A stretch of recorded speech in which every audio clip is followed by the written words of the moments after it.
El nacimiento de un río es siempre un lugar muy especial.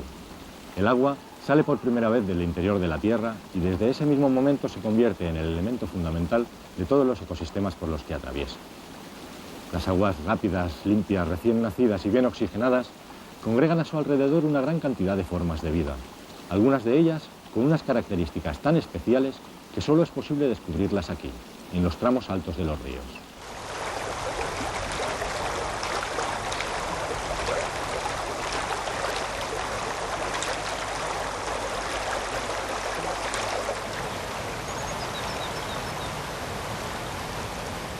La cantidad de oxígeno que lleva disuelta este agua es altísima.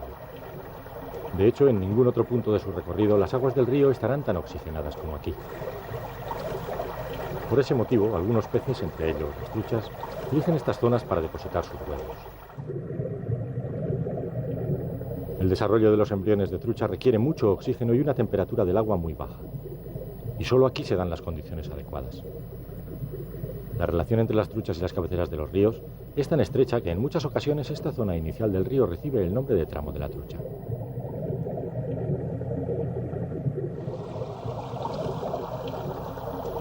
Pero estas aguas recién nacidas acogen a otros muchos organismos, además de las truchas. Y su presencia aquí actúa como reclamo para animales como el mirlo acuático o la lavandera cascadeña. Tanto uno como la otra se han adaptado perfectamente a las condiciones impuestas por el río, e incluso sus nombres comunes, acuático y cascadeña, hacen referencia a algunas de las características físicas de este tramo fluvial de aguas rápidas.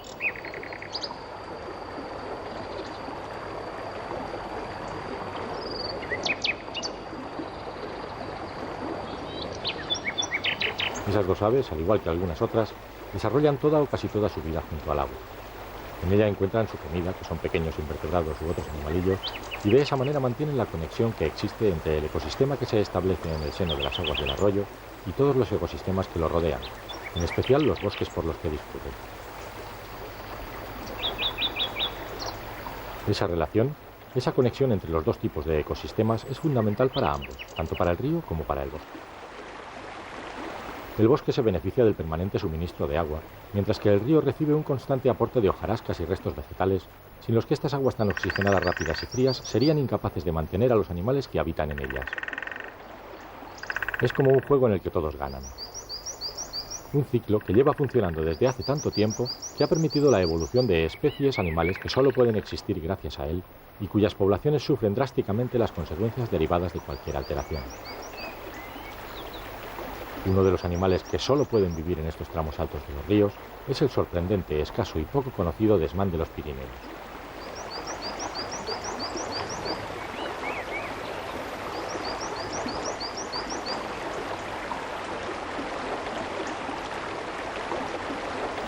Aunque a veces se le ha confundido con una rata de agua, el desmán no es un roedor, sino un pariente de los topos. Es el mamífero insectívoro europeo mejor adaptado a vivir en el agua, y en concreto en las aguas recién nacidas, en los tramos altos de los ríos y arroyos. Su nombre es engañoso, ya que el desmán no vive solo en los Pirineos. Por suerte, también existen desmanes en algunas zonas del sistema central, de la cordillera Cantábrica y del sistema ibérico. Pero eso sí, solo donde el agua se mantiene en perfectas condiciones de pureza.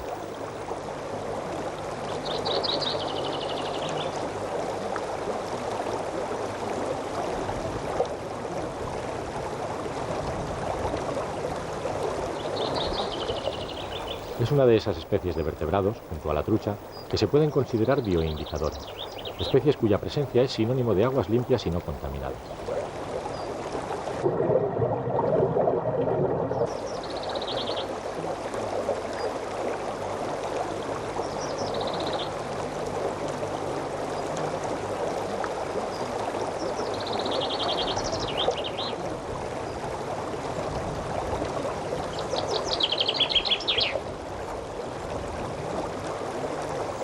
Y si el desmán ha conseguido sobrevivir aquí desde hace al menos 45 millones de años, es porque estas aguas, además de estar limpias, le ofrecen una adecuada cantidad de alimento.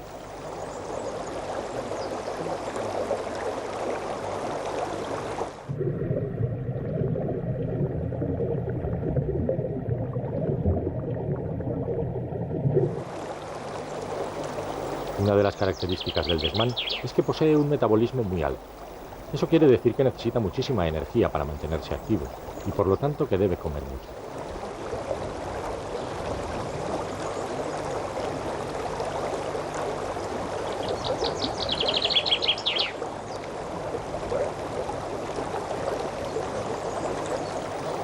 Su voracidad es enorme. Captura cada día una gran cantidad de invertebrados acuáticos, tantos que suponen más de la mitad de su propio peso corporal, que oscila entre los 60 y los 80 gramos. Y eso en condiciones normales, porque en los periodos de mayor actividad esa cifra se ve superada con creces.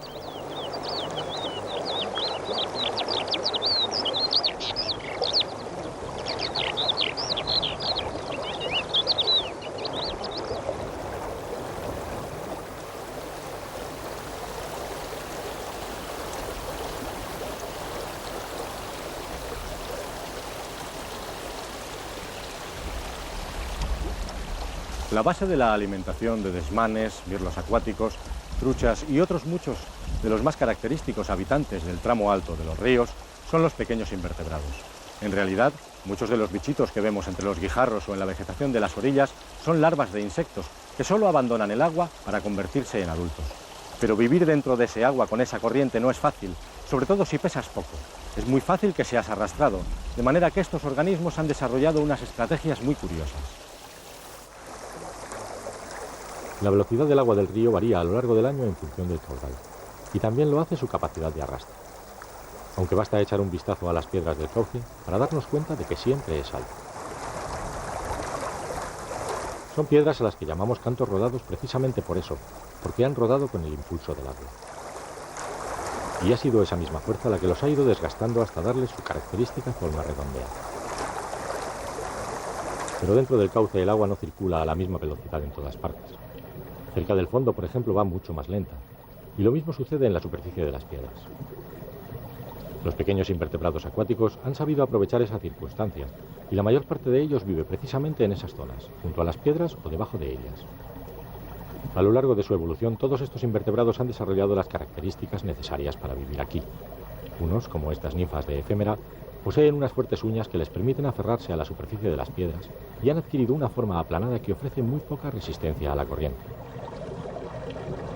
Un caso especial es el del Ancylus, un diminuto pariente de los caracoles, cuya concha parece diseñada por el mejor de los ingenieros, ya que ha logrado que sea la propia corriente del río la que lo aplaste contra la piedra. Pero la concha del Ancylus no solo le resulta útil a él.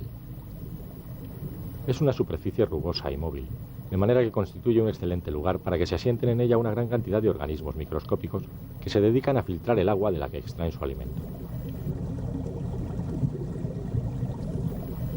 Y mientras ellos filtran las pequeñas partículas que arrastra el agua, las larvas de efémeras, los Ancylus y otros muchos invertebrados acuáticos recorren la superficie de las piedras sumergidas y pastan de forma muy parecida a como lo hacen los herbívoros en un prado. En este caso, sin embargo, no se alimentan de hierba, sino de la rica película viva que recubre casi toda la superficie. Esta película es la que hace que las piedras del río sean tan resbaladizas. Y vista bajo la lente del microscopio, aparece como un auténtico micromundo. En él es posible ver desde algas formadas por una o dos células y que aprovechan la luz del sol para llevar a cabo la fotosíntesis igual que sus parientes más grandes, hasta animales que no miden más de unas pocas milésimas de milímetro, como las diminutas vorticelas con aspecto de campana. Unos de los animales más sorprendentes y abundantes de este micromundo son los rotíferos. Tienen dos coronas de pequeños pelillos o cilios, con las que crean corrientes de agua que conducen a las partículas de comida hacia su boca. Estos animalillos constituyen uno de los principales filtros naturales de las aguas del río, ya que eliminan una gran cantidad de bacterias y restos orgánicos. En este mundo diminuto viven también muchas larvas de insectos, entre ellas las de algunos mosquitos, que durante su vida acuática se parecen muy poco a los molestos y conocidos insectos voladores.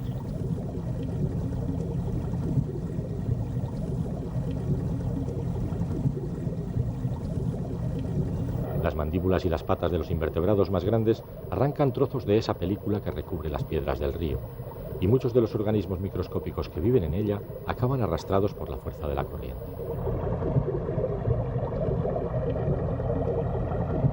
Eso es precisamente lo que están esperando otros pequeños habitantes de estas aguas rápidas. Son las larvas de las moscas negras, a las que los zoólogos llaman simúlidos.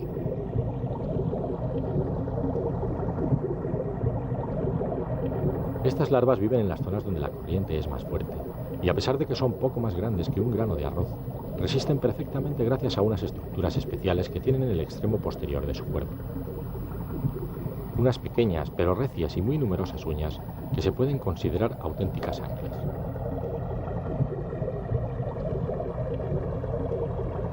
De esa manera, la pequeña larva se clava a la superficie de las piedras o de la vegetación sumergida antes de poner en marcha una sorprendente técnica para capturar su alimento.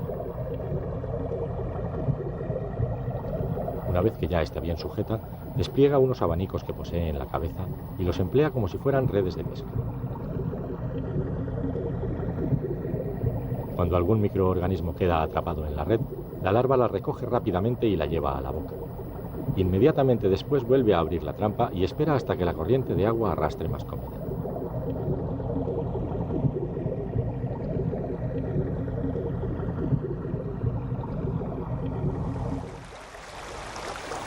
Estas pequeñas larvas de simúlido se pueden considerar depredadores en el micromundo de las corrientes, pero a su vez se convierten frecuentemente en presas, ya que son muchos los animales de mayor tamaño que se alimentan de ellas.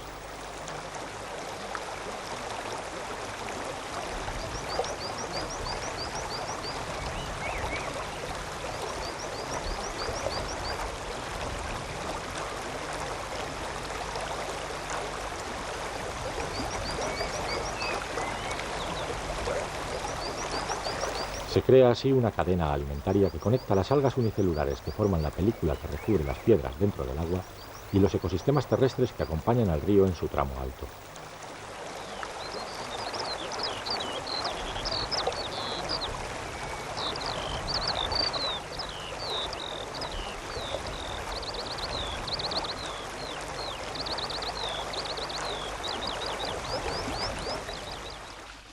En los organismos que hemos visto hasta ahora, todo está definido por la corriente del río, por la velocidad del agua.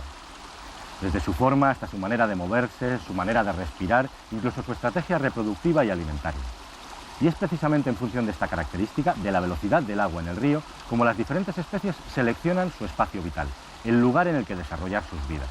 Así, mientras unas eligen el centro del cauce, las zonas donde la corriente es más intensa, otras buscan refugio en las orillas, donde la vegetación ribereña les permite vivir con una mayor relajación.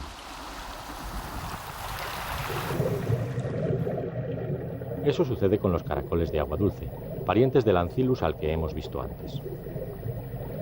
Estos pequeños caracolillos se reproducen dentro del agua y recubren sus huevos con una especie de gelatina adhesiva que los pega a la superficie de las piedras o de la vegetación sumergida de las orillas. Eso evita que el agua arrastre las puestas y además protege a los huevos mientras crecen los embriones, que tardan unos 15 días en desarrollarse completamente.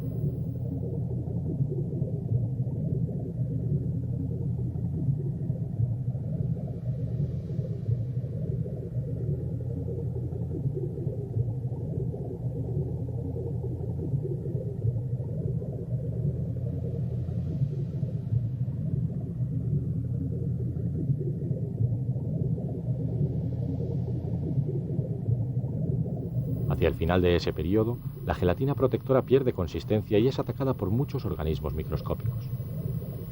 Las bacterias son siempre las primeras en llegar, y tras ellas lo hacen microorganismos unicelulares comedores de bacterias, como estos ciliados, y los casi omnipresentes rotíferos.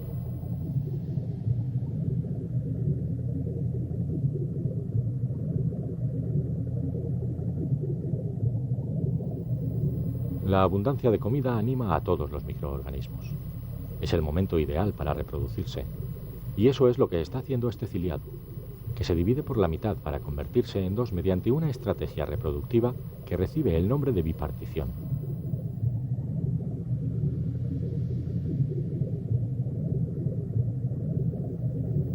Comer, reproducirse y sobrevivir son las principales tareas de todos los seres vivos, también de los microscópicos, de los diminutos, y mientras las llevan a cabo aseguran la permanencia de la vida.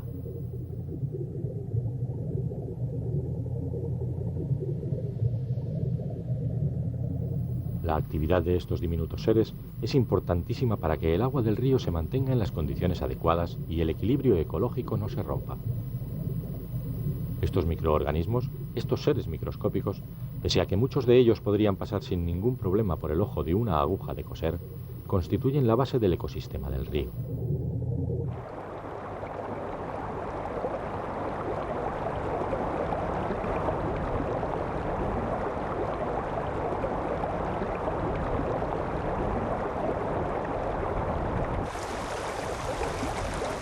son prácticamente invisibles. Algunos están formados por una sola célula y la mayoría ha sido bautizada por los científicos con nombres realmente raros. Pero si no existieran, las bacterias se adueñarían de todo, consumirían todo el oxígeno del agua y acabarían por matar a todos los demás animales que viven en el río.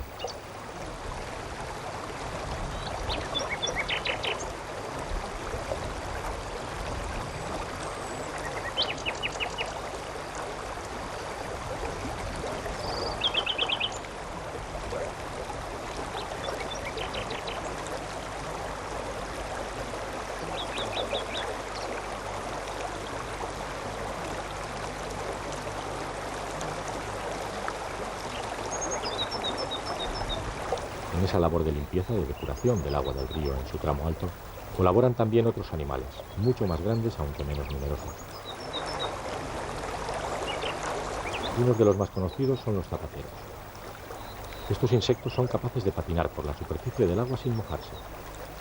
Suelen pasar así mucho rato refugiados en las zonas cercanas a las orillas, donde la corriente tiene menos fuerza. Pero en el momento en el que un pequeño insecto o cualquier otro invertebrado cae al agua arrastrado por el viento, comienzan su ataque.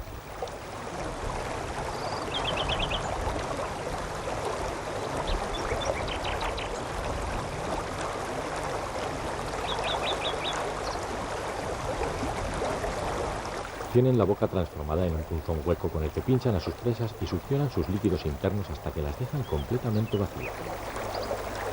Ellos se alimentan, pero además eliminan una gran cantidad de pequeños cadáveres que podrían llegar a contaminar las aguas del río.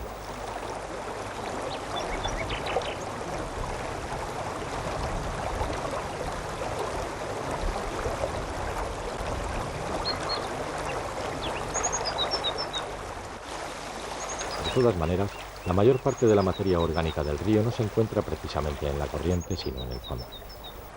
Allí se depositan los restos de muchos animales y plantas que caen a las aguas recién nacidas, y esta acumulación de comida atrae a los pequeños habitantes del río. Unos de los más abundantes en estas aguas limpias y oxigenadas son las larvas de los tricópteros, a las que en muchos lugares se les llama canutillos debido a su aspecto.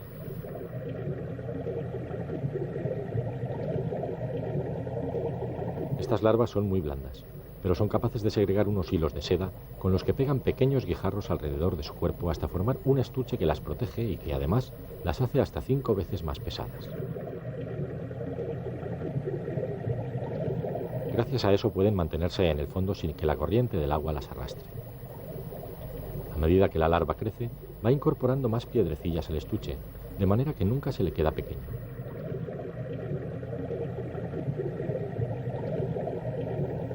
Pero la protección que ofrece el canutillo no es total, y algunos depredadores especializados, como el mirlo acuático o el desmán de los Pirineos, constituyen una seria amenaza. Un solo desmán es capaz de comerse cerca de 100 de ellas cada día.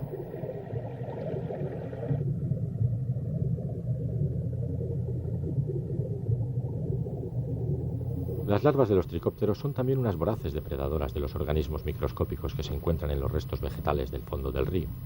Y entre sus presas abundan las diminutas larvas de otros insectos, así como los rotíferos, incapaces de huir ante el peligro. La mayoría de los rotíferos miden menos de 1 milímetro de longitud y no son más grandes que algunos ciliados. Sin embargo, a diferencia de estos, los rotíferos no son animales unicelulares, es decir, no están formados por una sola célula. Las especies de mayor tamaño tienen unas 1000 células, y una característica curiosa de estos sorprendentes animales con aspecto de batidora es que el número de células que forman su cuerpo permanece siempre constante, no varía. Tiene las mismas células el cuerpo de un rotífero recién salido del huevo que el de un ejemplar que ha llegado ya al final de su vida.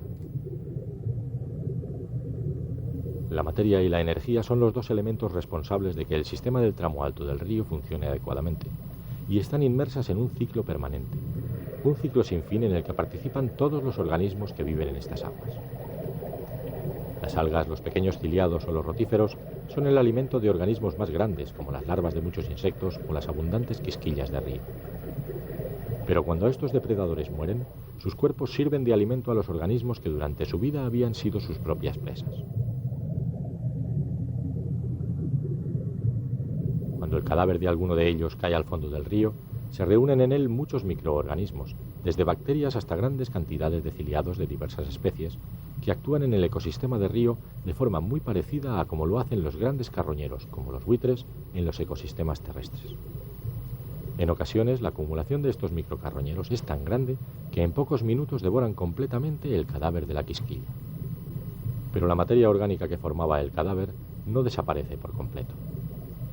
Gracias a estos carroñeros microscópicos, se transforma en materia viva que reiniciará el ciclo permanente en el seno de las aguas.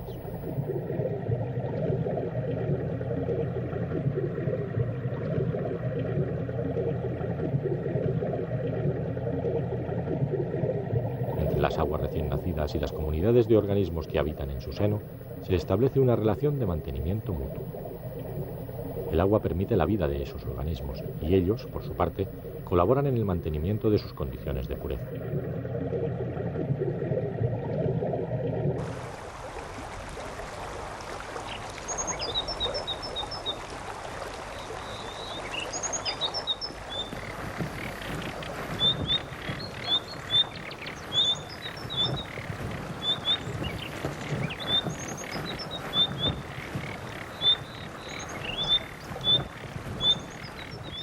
El funcionamiento del ecosistema del tramo alto del río se mantiene en un equilibrio muy delicado en el que juega un papel muy destacado el permanente flujo del agua. Un agua muy rica en oxígeno que es la responsable última de que toda esta compleja comunidad de organismos continúe llevando a cabo su importante función ecológica.